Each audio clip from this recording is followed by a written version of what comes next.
Sorry guys, I'm sick.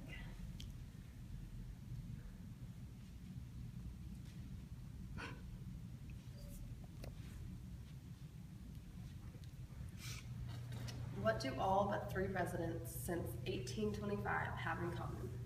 Well, they were all part of fraternities.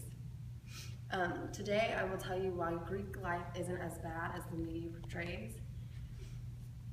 And I'm personally a part of Alpha Xi Delta at Oklahoma State University, so this topic is really close to my heart. First, I'm going to tell you about the timeline of some Greek fraternities and sororities, and then I'll tell you about the impact that it's had on leaders throughout U.S.'s history. And finally, I will touch on the modern media frenzy that's been surrounding sororities and fraternities.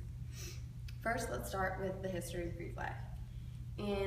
Starting in 1825 is when Greek life as we know it started. The first fraternities that happened, there were 3 of them that occurred at the same time, and they're known as the Union Triad.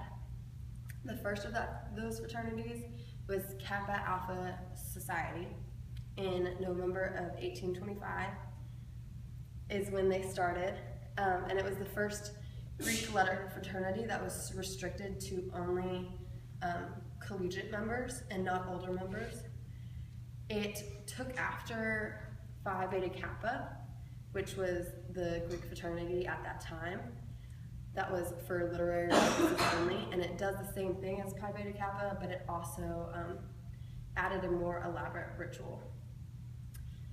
Due to the start of Kappa Alpha Society, 2 more social Greek fraternities popped up on the same campus. These fraternities were Sigma Pi, or Phi Society, and Delta Phi, and all of this history was noted by Michael Grundillo.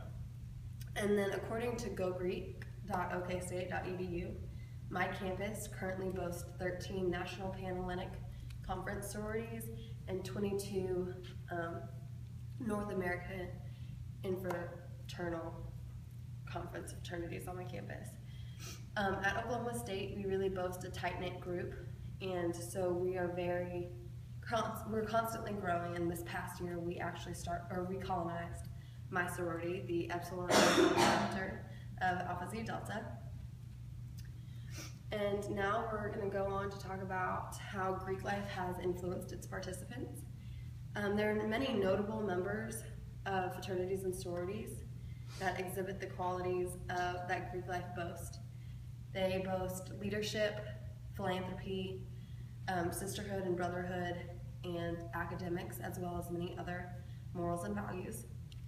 Presidents such as McKinley, Coolidge, Roosevelt, and Reagan were all part of fraternities, according to Dr. Fran Beck.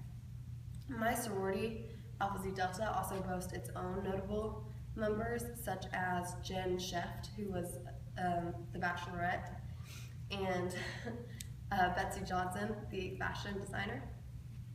Lastly, we're going to talk about how the media frenzy surrounding select chapters is influencing today's opinion about Greek life.